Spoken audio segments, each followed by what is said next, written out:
और कुछ जगहों पे कोई मीटिंग्स हुई, उसमें कुछ लोगों ने बात की कि जी सिंध को तोड़ दिया जाए, कराची को एक अलग सूबा बनाया जाए। सबसे पहले तो मैं इन सारे बयानात की, इन सब बातों की पुरजोर मजम्मत करता हूँ कि पाकिस्तान को बनाने वाला सूबा सिंध था, सूबा सिंध की असेंबली थी, यही लिमिट्स थी सूबा सिंध की जिन्होंने पाकिस्तान बनाया।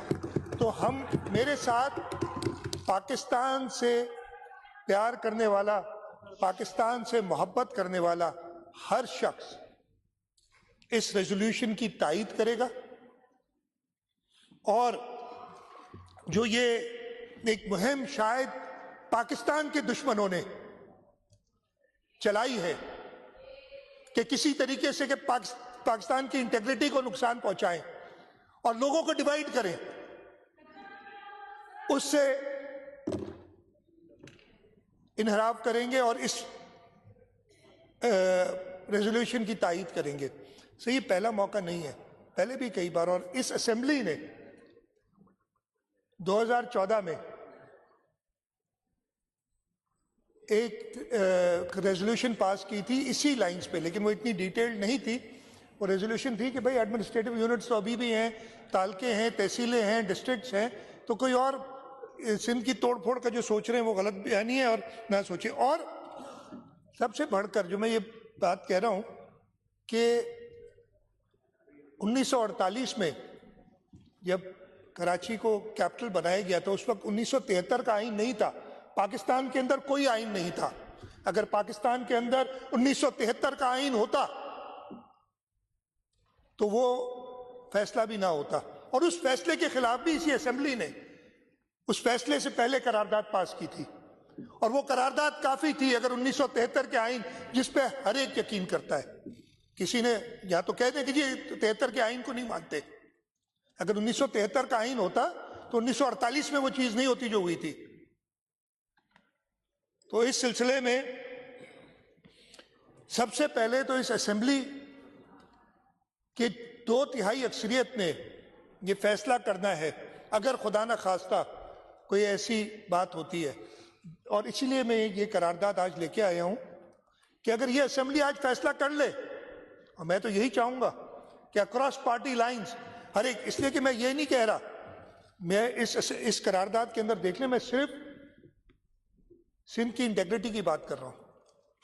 मैं खुदा ना खास्ता ये नहीं कह रहा, जो ये अलग मतलब कोई ले लेंगे इसको कि मैं कराची को कोई कह रहा हूं कि जी तवज्जो नहीं दिया कि कराची के ऊपर वो अलग से बात कर सकते हैं कि जी क्या होना चाहिए कराची के अंदर और मजीद सहूलियात देनी चाहिए, उससे उसमें बिल्कुल बात नहीं कर रहा। मैं बात सिर्फ यही कर रहा हूं कि अगर आप इस करारदाद की मुखालफत करते हैं तो इसका मतलब ये है कि आप सिंध को तोड़ने की बात करते हैं। इस करारदाद में और कुछ नहीं है, सिर्फ एक चीज है, किसी पार्टी के ऊपर कोई अटैक नहीं है, किसी शख्स के ऊपर कोई अटैक नहीं है। तो मैं सारे असेंबली मेंबरान से यही दरखास्त करूंगा कि इस करारदाद को पढ़े, अगर इसके किसी नुक्ते पे कोई एतराज है तो वो बता दे, और अगर एतराज नहीं है तो इस करारदाद को पास करें। मैं डिटेल सारी बता चुका हूं कि सूबा सिंध का किरदार क्या रहा है, सूबा सिंध की आइडेंटिटी क्या रही है। अंग्रेजों ने जब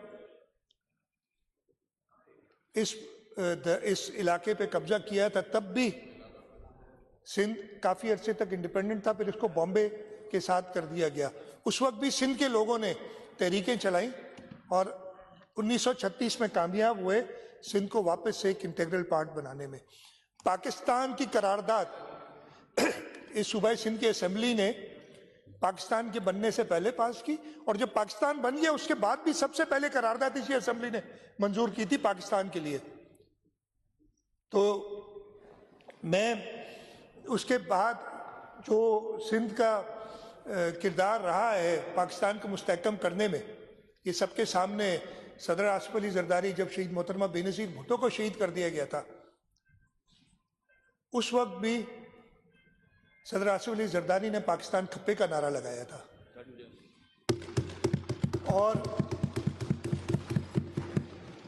हम कभी भी सिंध के लोग पाकिस्तान की इंटेग्रिटी के खिलाफ नहीं जाएंगे। हाँ, अगर आप सिंध को तोड़ फोड़ की बात करेंगे तो आप हैं जो पाकिस्तान की इंटेग्रिटी के खिलाफ जा रहे हैं, अगर कोई बात कर रहा है।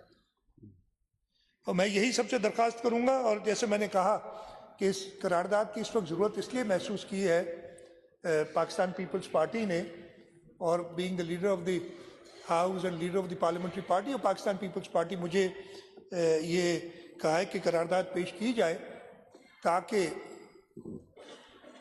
ये क्लियर हो जाए कि अगर किसी के दिमाग में ये सोच भी है, किसी के ख्वाब भी हैं, तो वो ख्वाब कभी शर्मिंदा ताबीर नहीं होंगे, उनकी ये सोच उधर ही ख़त्म होगी।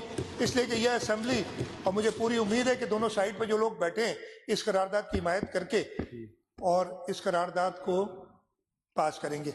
मैं और ज़्यादा बड़ी तकरीर नहीं करना चाह रहा, इसलिए काफ़ी लोग इस पर बात करना चाहेंगे, और मैं सबको मौका देना चाहता हूँ कि वो इस करारदाद पे बात भी करें और इसकी हिमायत करें। बहुत शुक्रिया जी। सेक्रेटरी साहब।